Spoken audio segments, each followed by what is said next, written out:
น่าใจบ่มีสิหายไปเพื่อ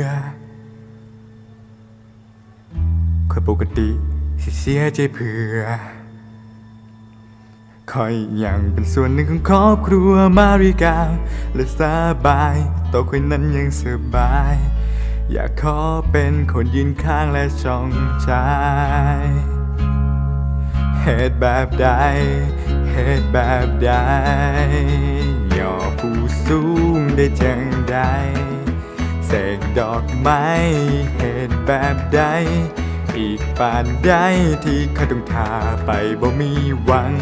คอยแต่ปาฏิหาริย์สิมาซอยหักษาแสนพิเศษคุ้มฝ่าฝนหรือต้องตะเว้นและเมื่อได้สิเป็นเก็บความช้ำที่มันสั่นซ้ำบ่ได้จนไผเห็นเอาแต่คอยแต่ปาฏิหาริย์สิมาเมื่อได้สิมาย่างตามทางโตคนเดียว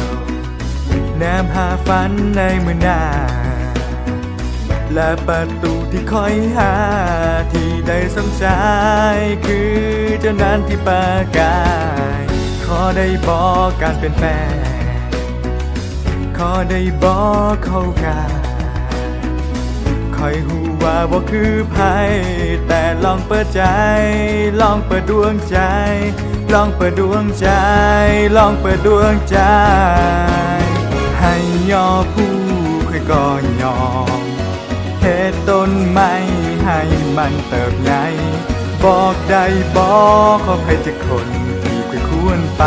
เขาคอยแต่ปาฏิหาริย์สิมาที่คอยท่าคอยพร้อมหักษาทุกคนให้ทุกคนได้หูและเห็น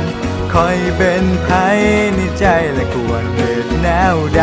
คอยบ่แล้วที่ต้องคอยท่ามันมาปันได้สิมาคอยพร้อมแล้วล่ะตอนนี้พร้อมแล้วนี่คอยสิบอกขอทนและสิขอก้าวไป